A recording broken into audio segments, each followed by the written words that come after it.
Course के शुरू में हमने एक ग्रिड का जिक्र किया था। उस वक्त क्योंकि इतना ज़्यादा रेलेवेंट नहीं लग रहा था, कोई हमने उसका इस्तेमाल करके नहीं देखा। लेकिन जैसा कि हमने 3D का भी जिक्र किया और ये बताया कि नक्शे बनाने के हवाले से या किसी स्ट्रक्चर की 3D बनाने के हवाले से नहायत आसान और यूज़फुल यानी करामद ऑप्शन हैं जो कि आप इस्तेमाल कर सकते हैं। ग्रिड को ऑन करना हो तो ऑप्शन हमारे पास व्यू के ड्रॉप डाउन मेन्यू में हाइड और शो ग्रिड की है। आप देख रहे हैं इस वक्त ग्रिड क्योंकि शो हुआ हुआ है इसलिए हाइड की ऑप्शन है। ग्रिड हमारा गायब हो गया, व्यू में दोबारा गए, ग्रिड हमने ऑन कर लिया। स्नैप टू ग्रिड अहम ऑप्शन थी अपनी ड्राइंग को बिल्कुल एक्यूरेट रखने के लिए। अगरचे आप इलस्ट्रेटर में रहते हुए कोई मैप बना रहे हों या कोई ड्रेस डिज़ाइन कर रहे हों या कोई लोगो डिज़ाइन कर रहे हों, एक्यूरेसी के लिए आप अपने ग्रिड की वैल्यू को, जैसा कि हमने शुरू के लेसन में देखा था कि किस तरह से आप इसको चेंज कर सकते हैं, उसके अकॉर्डिंगली बिल्कुल सही तरीके से अगर आपने काम करना हो तो आप व्यू के ड्रॉप डाउन में स्नैप टू ग्रिड के ऑप्शन को ऑन कर लेंगे। आप देख रहे हैं कि स्नैप टू ग्रिड की ऑप्शन यहाँ ऑन है।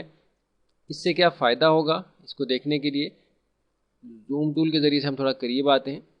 आप देख रहे हैं इस वक्त उसी तरह की एक मेहराब हमने बनाई है जैसा कि पिछले लेसन में बनाई थी। ये ग्रिड को असाइन करने से पहले हमने बनाई है, इसलिए आप देख सकते हैं कि ये पॉइंट्स अगरचे आपको ग्रिड लाइन के साथ नज़र आ रहे हैं, इसकी ये साइड जो है, लेकिन सेंटर पॉइंट आप देख रहे हैं कि ग्रिड के ना सेंटर में है ना साइड पे है। अगर हमने ग्रिड ऑन करके इस मेहराब को ड्रॉ किया होता तो ज़्यादा बेहतर तरीके से ड्रॉ कर सकते हैं। पेन टूल हमने सेलेक्ट किया, किसी जगह भी आप क्लिक करेंगे आपका स्टार्टिंग पॉइंट आप देख रहे हैं कि स्टिक हो रहा है ग्रिड लाइंस के सेंटर में। पहले हम ये देख लेते हैं कि इस मेहराब का सेंटर अगर ऑलमोस्ट ये हो, हम ये फ़र्ज़ करें कि इस लाइन के ऊपर आएगा, तो उस सूरत में इस सेंटर पॉइंट से इस साइड लाइन का जो डिफरेंस है वो 1 2 3 4 5 6 ऑलमोस्ट 6 पॉइंट्स का है, जो कि इस ग्रिड की वैल्यू के लिहाज से आप इंचेस के बीच में आप देख रहे हैं कि 1 इंच के बीच में ये 8 पॉइंट्स यहाँ आपको नज़र आ रहे हैं। उस हवाले से पेन टूल के ज़रिए से पहला पॉइंट हमने यहाँ डिफ़ाइन किया, 6 पॉइंट हम साइड पे जाएंगे, ऑलमोस्ट ये जगह बनती है। यहाँ हमने क्लिक किया, ड्रैग किया, बिल्कुल सही नीचे आ गए ऑलमोस्ट इस लाइन की सीध में। यहाँ हमने क्लिक किया, मेहराब का 50% स्ट्रक्चर हमने डिफ़ाइन कर लिया सिलेक्शन टूल से। एक बार इसकी सिलेक्शन दोबारा ली, रिफ्लेक्शन टूल सेलेक्ट किया, रिफ्लेक्शन टूल का सेंटर जो हमने बता दिया कि भाई हमें इस जगह चाहिए, साइन किया। आप देख रहे हैं रिफ्लेक्शन आ रही है, इसकी शिफ्ट प्रेस कर लेंगे ताकि सही मकाम पे इसको रोक सकें, साथ ऑल्ट प्रेस कर लेंगे ताकि हमारी कॉपी यहाँ डिफ़ाइन हो जाए। इस लाइन की कॉपी यहाँ बन गई। अब हमने क्या किया, direct selection tool centre point पे आए, इन एंकर पॉइंट्स को आपस में हमने ज्वाइन कर दिया, कॉर्नर पॉइंट लिया है, ओके।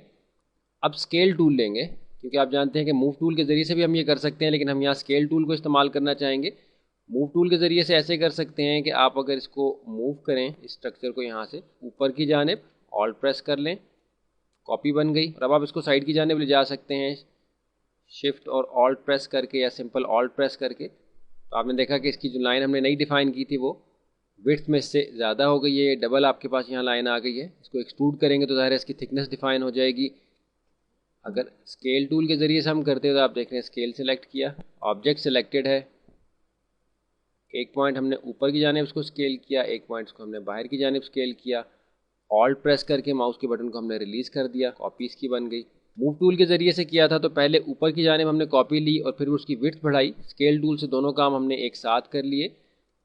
डायरेक्ट सिलेक्शन टूल, दोनों एंकर पॉइंट्स हमारे सेलेक्ट हो गए, या इन चारों को हम इकट्ठा सेलेक्ट करते हैं।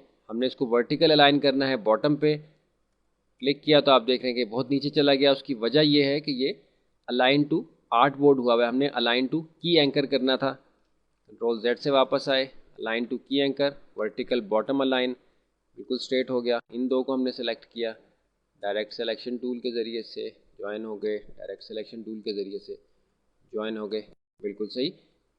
ये चीज़ हमने समझ ली कि ग्रिड कितना इंपॉर्टेंट है, स्ट्रक्चर को सही तरीके से डिफ़ाइन करने में मदद दे सकता है। आपने देखा था पिछले लेसन में हमने जो मेहराब डिफ़ाइन किए थे मस्जिद के, वो अलग अलग डिफ़ाइन किए थे, अलग अलग 3D ऑप्शन उन पर साइन की थी, और फिर वायर फ्रेम में कन्वर्ट करते हुए भी हमें अलग अलग जाके उनके वायर फ्रेम स्ट्रक्चर को अपीयर करना पड़ा था। तो उस हवाले से देखिए कि अगर हम मेहराब के स्ट्रक्चर को, इस मेहराब के स्ट्रक्चर को हम यहाँ से हटा देते हैं, ये नया मेहराब हमने डिफ़ाइन किया है, इसकी हम यहाँ एक कॉपी लेते हैं। एक कॉपी हमने डिफ़ाइन की, ऑल्ट के ज़रिए से हमने माउस के बटन के साथ मूव करके माउस के बटन को पहले रिलीज़ किया है, ऑल्ट के बटन को बाद में रिलीज़ किया है। अब कंट्रोल D प्रेस करें तो ये एक डुप्लीकेट आ गई, जितनी आप चाहें आप ले सकते हैं। इन सारों को हमने सेलेक्ट किया, थोड़ा सा साइड पे ले आए।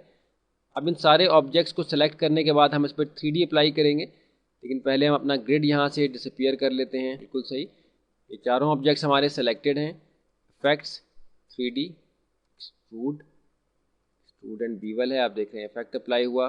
ब्लैक कलर साइन हुआ है, फिल की वैल्यू कोई नहीं है इसलिए बिल्कुल ब्लैक आ रहा है, कोई परेशानी वाली बात नहीं है। हम यहाँ से सिंपल वायर फ्रेम देख लेते हैं इसका।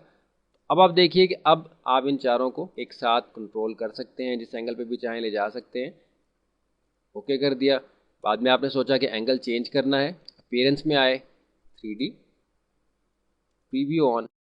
तो किसी एक साइड के विंडोज़ को या डोर्स को या आपके स्ट्रक्चर में एक एंगल पे मिलती जुलती जो एक तरह की चीज़ें हैं उनको आप एक साथ सेलेक्ट करके भी अप्लाई कर सकते हैं। लेकिन ये जहन में रखें कि ये एक मुकम्मल बड़ी 3D एप्लीकेशन नहीं है, ये कुछ बेसिक ऑप्शन इसमें दस्तियाब थी जिनके ज़रिए से हमने कोशिश की है कि अगर आप कोई बेसिक काम 3D का करना चाहते हैं इलस्ट्रेटर में रहते हुए तो आप इन ऑप्शन से भरपूर फ़ायदा हासिल कर सकें।